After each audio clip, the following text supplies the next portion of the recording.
Calvin? Calvin Watkins, Dallas Morning News. When you talk about moving forward, today's practice, is this that part of the process? How difficult will it be, or is it easy? What do you think about that? You know, I think most of us, I know myself, I'm excited to get back out there and just, do what I love to do with the people I love doing it with. I think the players feel that way. We had good energy this morning in the meetings. The meetings were very productive, and like I said yesterday, we're ready to get this week underway and put our best foot forward, getting ready to honor Marshawn.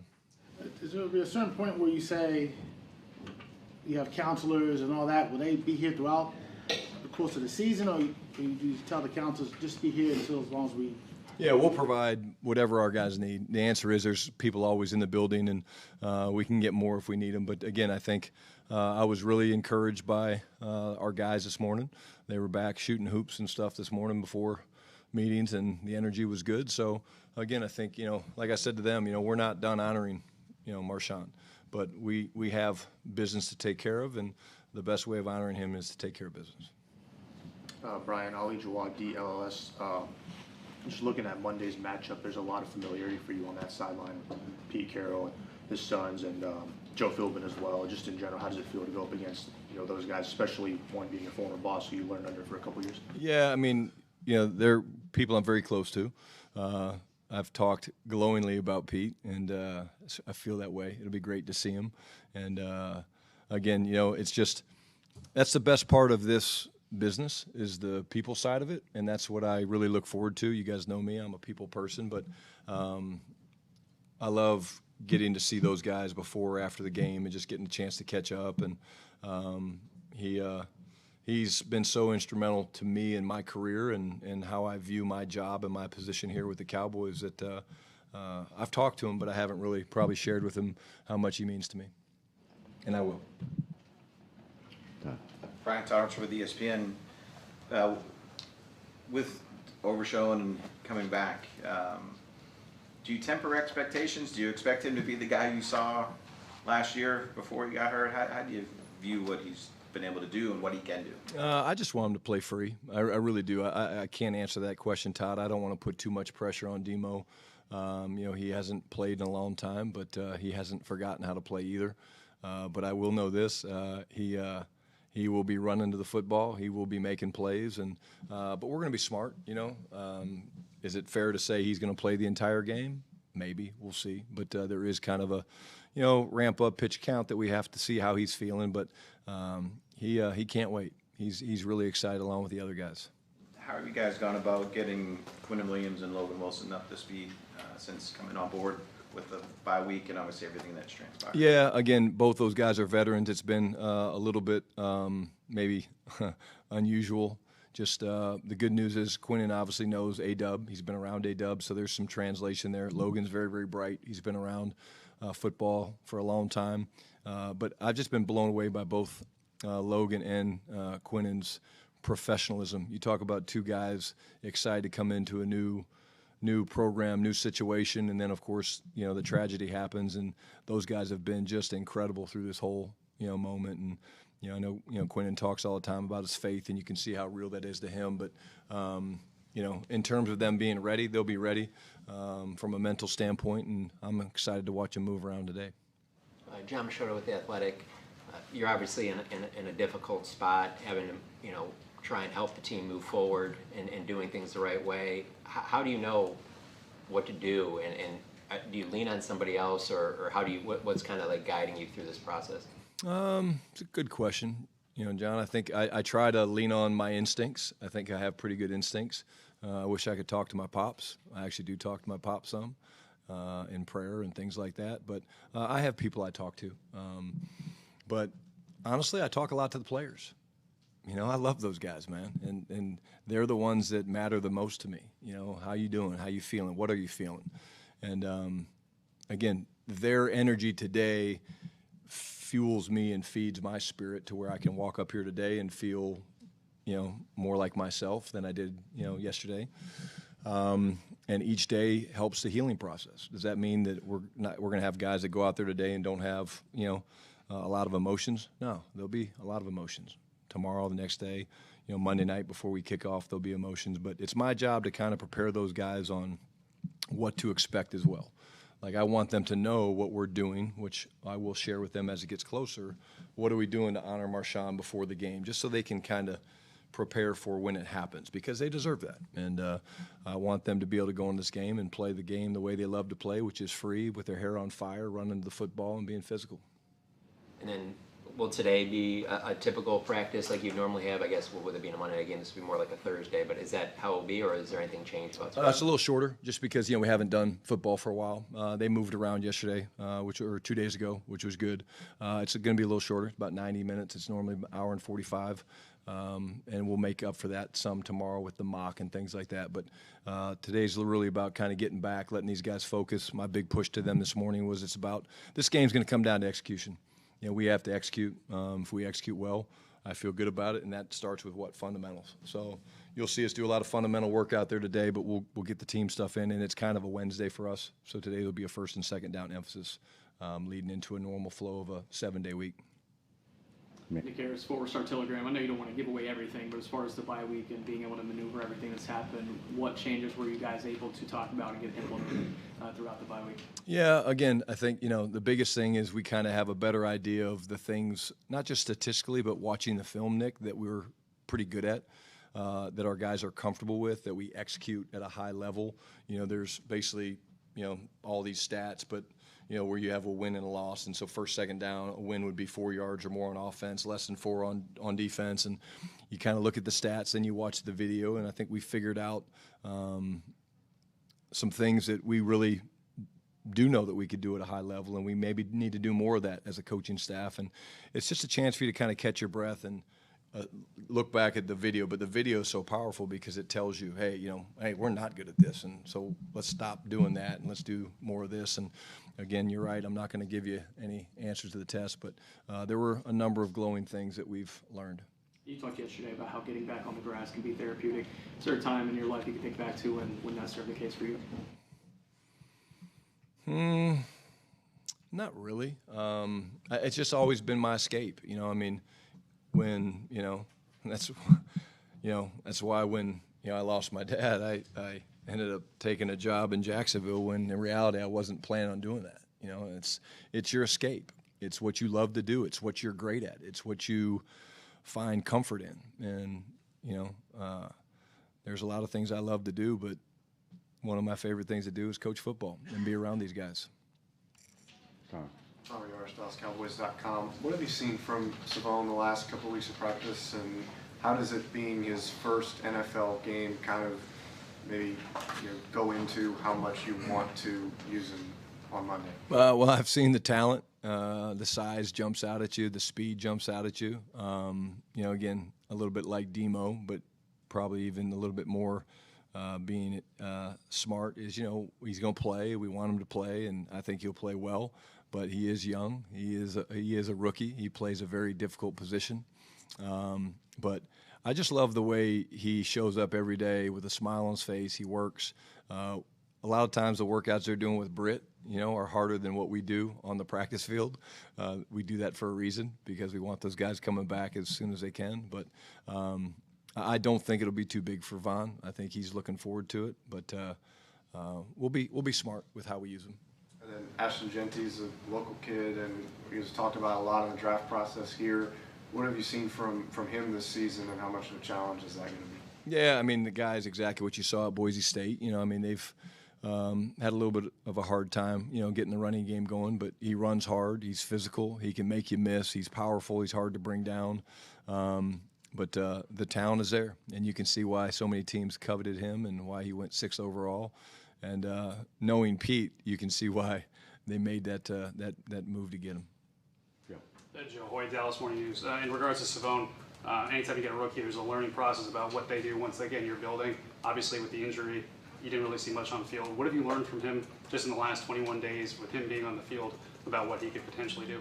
Yeah, again, I think the press man-to-man is what the first thing that jumps out at you. Again, he gets a chance to cover, GP and CD and those guys, every day. But he's so comfortable and confident when he's in press man-to-man. Like, he's just number one, he's got incredible length, so he can use his hands, which allows him to control receivers and things like that. But a lot of guys play very much a mirror technique, and it's just different ways you teach it on defense. Schemes are different, but like he is very comfortable because of his size, length, and speed, that he's one of the more aggressive corners that I've seen, especially for a young corner.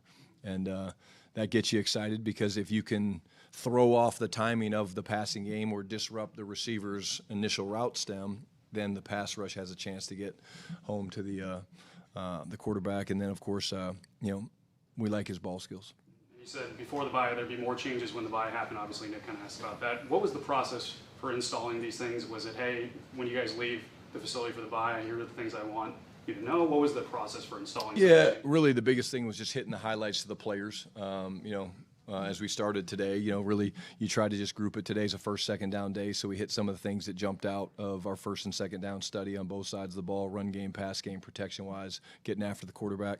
But we didn't go, too much into it. We just hit the highlights. Like we didn't hand them the big packet that says all the different reports that we wrote up. It was more hitting the highlights of different things that we think will make the biggest difference in us playing at a high level over these next couple weeks. Garrett. Garrett Podell, CBS Sports. Hey, Brian. Dak, the last couple of games, 1 touchdown, 3 picks, but before that, 13 touchdowns, no picks in the previous 4 games. Kind of in your film review, as you mentioned, what have you seen from Dak this season, and what do you think you guys need to do to get him back playing more like those prior 4 games? Yeah, I think, Garrett, when you look at it, it's really the type of games we've had to play the last 2 games against Denver, and, we got behind in both games and had to kind of play catch up, and unfortunately, there's not many guys that are going to, play at a high level. That's not how we want to play, certainly. We want to be a team that can run the football and use our action passing game and, make people guess. And it feels like really for most of the, second half of Denver and then certainly the last quarter against Arizona, we were playing mostly 2-minute, and that's hard. When they know you're going to pass and you have to pass and everyone in the stadium knows you're going to pass, it's difficult. So the biggest thing I would say is just, we got to do a good job on first down in this game. That's going to be a big part of it, win first down. And I think that allows us, on defense and offense as play callers, me and Flus, to be able to control what we want to do instead of the defense having the control of the offense when you're ahead or behind. What goes into winning on first down? Execution. You got to run the ball well. You can't have self-inflicted wounds. You can't have penalties. You can't have, things like that. You got to throw completions. Doesn't mean you just check the ball down. You go through your progression. But for us, really in this game, it's going to be, a lot of things that we're very comfortable with. It's been a unique week to say the least. And I think that's why coming off the bye and knowing what we do well and what we kind of don't is a good formula, I believe, for this week. Yeah. Tyler Dixon with the AP. You mentioned meetings this morning and the vibe was pretty good. What are you going to be looking for on the practice field that makes you feel like these guys are beginning that process or continuing that process of moving forward? Yeah, that's a good question. I haven't really thought about it because I just don't think there'll be much that's different. There'll be music on out there. I'll be jumping around and do what I normally do. And again, I think, these guys are going to be excited to be out there with their brothers and doing what they love to do. I've said it's not just a distraction for me. It's a distraction for them. You listen to these guys talk. These guys a lot of them have lived through a lot of tragedy in their life, and their escape is to come and be in the locker room with their brothers, put their helmets on, go out to the practice field, and again, we might be feeling a lot of emotions. I'm sure we will, but my hope and what I believe is that it won't feel that different. Jeff Cole with Fox Sports. Kind of going right off of that, Coach, with not changing some of the things like you're talking about in practice. As you said yesterday, there's no playbook for navigating forward with this. How much advice have you taken from some of the grief counselors around, and what, if any, has resonated most about how to handle this? Yeah, quite a bit. I think what they talk about is everybody's different, but you have to stay true to who you are. I'm a very authentic person, and I am who I am, and I'm not going to change for anybody, whether we win, we lose. In this situation, you lose a family member, because I only know one way to do it. And I think if I'm not who I am, the players are going to read that. And my job as the leader is to stand up front and be the first one that takes accountability, responsibility for the things we don't do well, and passes the responsibility and the praise to them, because that's what they deserve. So I'm always going to be me, and I'm never going to change. And I think we've got a lot of guys. I know, talking to a number of the leaders, man, they're like, we're done talking, we want to play. And that, as a coach, gets you excited. With your leadership council, do they do more in this type of moment? How crucial have they been? Yeah, they've been great. They, they do things that I don't even know about, but they're on top of the guys in the room that, maybe are struggling a little bit. There's plenty of, guys on both sides of the ball, but, it's been fun to just watch different guys lead. Like, I'll talk a little bit briefly about Donovan Azaraku. I mean, here's a guy that I've raved about from day one, and to hear him just speak and some of the things that he says and believes, the maturity of Donovan is incredible. It's just, and there's guys like that all the time. I mean, I mentioned Quinnen, he just got here, but, it's like, what do you say? Hey, man, this is a difficult situation. It's like, Coach, I'm good. I'm just happy to be here, and whatever I can add from leadership standpoint, and I just want to win. And things like that, give you comfort as a coach. Ed. Ed Warder,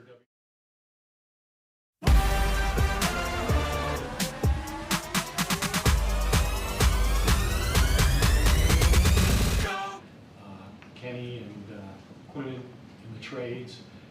What's your vision for how you want to use those three guys, and how unusual a construction is it on defense to devote all that to defense? Yeah, it's a fair question. It's a good question. I think, you saw us last game get into some of the 5 down stuff. There's creative ways we can use it with those guys. We don't just have to play 5 down to get those guys in the game without giving away. We can move pieces around and put certain guys in different spots. I think that's part of what, you'll see us do some this game, maybe even more moving forward. But when you have that much talent inside, it is a problem for the defense. You talk about stopping the run. You've got penetration. You've got ability to move those guys, package those guys. In the pass rush, it's the closest thing to the quarterback.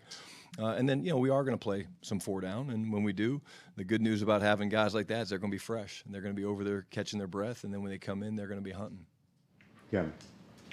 Kevin Sherrington, Dallas Morning News.